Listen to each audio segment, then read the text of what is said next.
हरे Krishna. Shrimad Bhagavatam canto 1 chapter 1 श्लोक number 20। All participants are muted. कृतवान् किल कर्माणि सह रामेण केशवः अतिमर्त्यानि भगवान् गूढः कपटमानुषः। कृतवान् किल कर्माणि सह रामेण केशवः अतिमर्त्यानि भगवान् गूढ़ः कपटमानुषः। अनुवाद और तात्पर्य श्रील प्रभुपाद के द्वारा। श्रील प्रभुपाद की जय। अनुवाद। भगवान कृष्ण ने बलराम सहित सामान्य मनुष्य की भांति क्रीड़ाएं की और इस प्रकार से प्रसन्न रहकर उन्होंने अनेक अलौकिक कृत्य किए। तो भगवान जब आए इस धरातल पर और कृष्ण और बलराम दोनों भाई ने बहुत सारे ऐसे लीलाएं की कि जैसे साधारण बच्चे लोग खेलते हैं और जो भी कार्य करते हैं तो ऐसी लीलाएं की, लेकिन बहुत सारे अलौकिक कृत्य किया। तात्पर्य में श्रील प्रभुपाद लिखते हैं कि कृष्ण या भगवान पर मानव विकास या पशु विकास का जो सिद्धांत है वो लागू नहीं होता है। जैसे भगवान, जैसे हमारे बच्चे, मनुष्य के बच्चे होते हैं तो एकदम से तो बोलने नहीं लगते ना, 1 साल के बाद ही वो थोड़ा आवाज़ इसका निकलता है, या एकदम से चलने नहीं लगते हैं। लेकिन भगवान श्री कृष्ण चतुर्भुज रूप में देवकी के सामने, वसुदेव के सामने प्रकट होते हैं। और जब माता देवकी उनसे प्रार्थना करती है कि जो सामान्य बालक के रूप में आ जाओ आप, चतुर्भुज रूप में नहीं, तो फिर सामान्य बालक के रूप में वो आ जाते हैं। तो इस प्रकार है भगवान का अलौकिक कार्य। आजकल क्या है, भारत में बहुत सारा बोलबाला है इस बात का कि कोई भी तपस्या करके भगवान बन जाता है। लेकिन कोई भी तपस्या, कितना भी तपस्या करे, कोई कितना भी महान बन जाए, वो भगवान नहीं बन सकता है। और कई बार क्या होता है, कोई जैसे लोकप्रिय व्यक्ति है समाज में तो कुछ योग शक्ति सीख लेता है वो, और योग शक्ति दिखलाकर वो बोलने लगते हैं कि मैं भगवान के अवतार हूँ, या उनके शिष्य लोग प्रचार करने लगते हैं। लेकिन भगवान कृष्ण इस प्रकार के अवतार नहीं थे। वो तो जब से प्रकट हुए तब से ही भगवान थे, तब से ही अलौकिक कृत्य वो करके ही बड़े हुए हैं। और वो तुरंत ही अपने माता देवकी को छोड़कर गोकुल जाने का भी जो निर्देश अपने पिता वसुदेव को देते कि मुझे ले जाओ, यशोदा माता के वहाँ छोड़कर आओ, ये सब कार्य करते हैं। और बलदेव का भी संकर्षण, कंस को लगता है कि देवकी का गर्भपात हो गया, 7वां बच्चा आने से पहले ही डर गया, लेकिन एक्चुअली वो कृष्ण की इच्छा से होता है, संकर्षण होता है देवकी की गर्भ से। दूसरी जो पत्नी है वसुदेव की, रोहिणी, जो यशोदा मैया के पास थी, उनके गर्भ में, और इस प्रकार बलराम का जन्म होता है। इसलिए भगवत गीता में भगवान कहते हैं जन्म कर्म च मे दिव्यम, भगवान का जन्म और कर्म बहुत दिव्य है और इसे सिर्फ भक्त ही समझ सकते हैं। भगवान कृष्ण की दिव्य प्रकृति का वर्णन श्रीमद् भागवतम के 9वें स्कंध तक हुआ है। 1, 2, 3, 4, 5, 6, 7, 8, 9। तो ये हर एक स्कंध को इसलिए हमें बहुत अच्छे से श्रवण करना चाहिए, पढ़ना चाहिए। और 10वें स्कंद में उनकी विशिष्ट लीला के बारे में बताया गया है। इसलिए जब हम 9वें स्कंद तक पढ़ते हैं तो 10वें स्कंद की लीलाएं हमें स्पष्ट समझ में आने लगते हैं। यहाँ पे ये ध्यान देना आवश्यक है कि माता की गोद में से ही भगवान अपने अलौकिकता प्रदर्शन की। पुतना की उन्होंने जब हत्या किया था, वो बहुत छोटा सा भी जन्मा ही था, ऐसा कौन कर सकता है। उनके सारे कार्यकलाप अति मानवीय हैं। जैसे उन्होंने केवल 7 वर्ष की आयु में गोवर्धन पर्वत को उठाया, ऐसा कौन कर सकता है, एक पत्थर भी नहीं उठा सकता है। तो उनके सारे कार्य जो है सिद्ध करता है कि वो भगवान हैं। और लेकिन योग माया जो है, भगवान की शक्ति जो है, भक्तों के जैसे बुद्धि को आवरण डाल देते हैं, है ना। महामाया बद्ध जीवों की बुद्धि को आवरण डालते हैं। कृष्ण सामने हो तो भी उनको भगवान नहीं लगता है। और जो भक्त है, जैसे माता पिता है यशोदा और नंद बाबा, अगर वो भगवान मानते कृष्ण को तो उनको कभी पिटाई नहीं करते, दंडित नहीं करते, और वो सब लीलाएं नहीं होती जो बचपन की होना चाहिए माता पिता के साथ। तो इसलिए उनका भी बुद्धि को योग माया आवृत कर देते हैं। तो वो लोग कोई गोवर्धन भी उठा लिया तो वो लोग सोचते हैं एक्चुअली भगवान नारायण ने ही उठाया होगा और जो है इनके ऊपर कृपा हो गई मेरे बच्चे के ऊपर। तो हमेशा वो भगवान नहीं मानते कभी भी, उनको स्पेशल मानते हैं कृष्ण को कि ही इज़ वेरी स्पेशल और हमें बहुत नारायण की कृपा होकर ये बच्चा प्राप्त हुआ। लेकिन उनको कभी भी अलौकिक कार्य करने के बाद भी भगवान नहीं मानते। इसलिए जब पुतना के वक्षस्थल पर मिले कृष्णा, तो यशोदा मैया फिर भी डरी हुई थी। फिर बच्चे को दूध पिलाया भी तो दूध पीता बच्चा था, और जब दूध अच्छे से पिया तब माँ को पता चला कि हाँ वो ठीक है। तो इस प्रकार हमेशा चिंतित रहती थी और हमेशा कृष्ण से अविचल प्रेम करती थी और सदा तुष्ट रहती थी। तो यहाँ पे हम देखते हैं कि भगवान की जो लीलाएं हैं वो अद्भुत है, और इसलिए भक्त जो है भगवान के स्थिति को भली भांति जानते हैं। तो आइए देखते हैं श्लोक नंबर 21 में क्या कहा गया है। कलिमागतमज्ञाय क्षेत्रेऽस्मिन् वैष्णवे वयम् आसीना दीर्घसत्रेण कथायां सक्षणा हरेः। अनुवाद: यह भलीभांति जानकर कि कलियुग पहले से ही आ चुका है, हम इस पवित्र स्थान में भगवान का दिव्य संदेश सुनने के लिए तथा इस प्रकार यज्ञ संपन्न करने के लिए दीर्घ सत्र में एकत्र हुए हैं। तो नैमिषारण्य की ऋषियाँ 1000 साल तक भागवतम श्रवण करने के लिए नैमिषारण्य में एकत्रित हुए हैं, क्योंकि वो जानते हैं कि ये जो श्रीमद् भागवतम है, ये समस्त जो वेद उपनिषद पुराण है वो समस्त उसका सारांश है और दिव्य है, उन सबसे ऊपर है। कहने का तात्पर्य है क्यों ऊपर है, क्योंकि ये अमल पुराण है, निष्कलंक पुराण है, जिसमें साफ साफ बातों को बताया गया है कि भगवान कौन है और कैसे हम भगवान को प्राप्त कर सकते हैं। और ये बात स्वयं व्यासदेव भी कहते हैं, जिन्होंने बाकी भी संकलित किया है। तात्पर्य में श्रील प्रभुपाद जी बताते हैं कि आत्म साक्षात्कार के लिए जो है कलियुग इतना उपयुक्त नहीं है, क्योंकि कलियुग में ना बहुत ज़्यादा भौतिक इच्छाएं लोगों के हृदय को जला रहे हैं।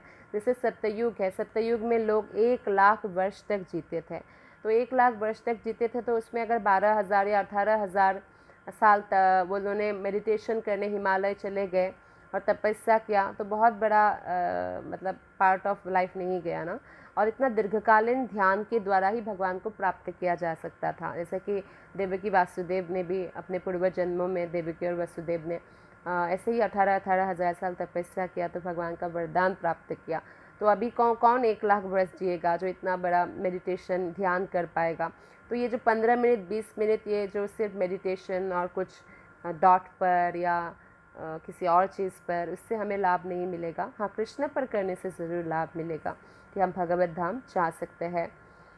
तो इसलिए हमें कलियुग में ये ध्यान नहीं है, कलियुग का धर्म है हरि नाम सिर्फ। तो सत्ययुग में ध्यान था। त्रेता युग में उम्र घटकर 10,000 साल हो गया, जब राम जी आए थे वो युग जो है। तो फिर लोगों ने अनुष्ठान यज्ञ आदि करने लग गए, तो उसके द्वारा वो भगवान के प्राप्ति करने लग गए।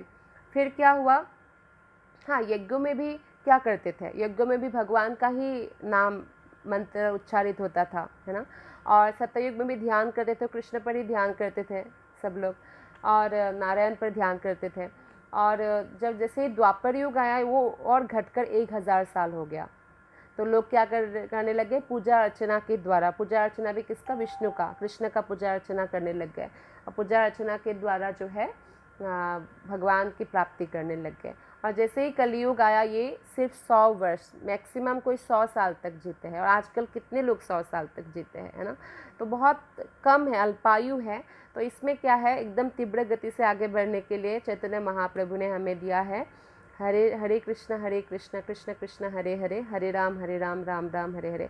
इस महामंत्र का ब्रह्मा जी ने उल्लेख किया है कलिस तंत्र उपनिषद में, ब्रह्मयामल तंत्र में शिव जी पार्वती जी से कहते हैं, बहुत जगहों पर उल्लेख है। तो हमें निस्संदेह इस महामंत्र का रोज जप करना चाहिए। और बृहद नारदीय पुराण में ही बताया गया है कि कलियुग में क्या है, हरे नाम हरे नामैव केवलम, कलो नास्तेव गतिरन्यथा। कलियुग में और कोई गति नहीं है, केवल हरिनाम ही एकमात्र गति है। तो इसलिए भगवान के पवित्र नाम का हमें कीर्तन करना चाहिए और पवित्र जो लीलाएं हैं उसका हमें श्रवण करना चाहिए। तो इसलिए नैमिषारण्य ऋषियों को ये बात पता था तो उन्होंने 1000 साल तक भगवान की लीलाओं को सुनने के लिए दृढ़ प्रतिज्ञ हुए। तो इन ऋषियों के उदाहरण से हमें ये सीखना चाहिए कि श्रीमद् भागवत का नियमित श्रवण तथा कीर्तन ही आत्म साक्षात्कार का एकमात्र साधन है। तो आज देखिए, आजकल तो है ऑनलाइन है सब कुछ, तो एक प्रकार से ये वरदान है कृष्ण का। कोई भी व्यक्ति कोई भी वस्तु आविष्कार नहीं कर सकता है कृष्ण की दिया हुआ बुद्धि के बिना। तो इसीलिए जो भी किया है एक्चुअली कृष्ण ने ही किया है। ये जो हमारा जितना भी आविष्कार भी हो रहा है, जो हम कृष्ण की सेवा में उपयोग कर रहे हैं, जैसे दिखता फ़ोन जब आया था तो वो भौतिक उसके लिए ही लोगों ने आविष्कार किया था, भौतिक एन्जॉयमेंट के लिए। लेकिन श्रील प्रभुपाद ने उसको भगवान की सेवा में लगा दिया और उन्होंने सारा बुक्स जो है मेरी दिखता फ़ोन में बोलकर रिकॉर्ड किया, फिर पब्लिश किया। तो ये कितना अच्छा उपयोग हो गया दिखता फ़ोन का। तो ऐसे ही जो अभी हम यूज़ करते हैं ऑनलाइन जो साइट्स है, उसको हम कृष्ण कथा सुनने के लिए यूज़ कर सकते हैं, क्योंकि इतने सारे भक्त हैं, प्रामाणिक वैष्णव है, उनसे हमें रोज़ भागवत हम श्रवण कर सकते हैं। अन्य सारे जो हमारा प्रयास है वो समय का हम अपव्यय करते हैं मात्र, क्योंकि मनुष्य जीवन का समय बहुत इम्पॉर्टेंट है। जैसे किसी का एग्ज़ाम आ रहा है और वो खेल कर, मूवी देखने जाकर या घूम कर दोस्तों के साथ वो समय का अपव्यय करते, तो एग्ज़ाम कैसा होगा।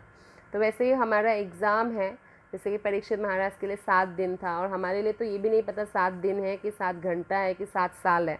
तो इसलिए हमें हर समय रेडी रहना चाहिए और हर समय का उपयोग अच्छे से करना चाहिए, क्योंकि that is the final examination, जिसके द्वारा हम पास होकर भगवत धाम भी जा सकते हैं, और फेल हुए तो भौतिक जगत में ही बंदी बनकर रह सकते हैं।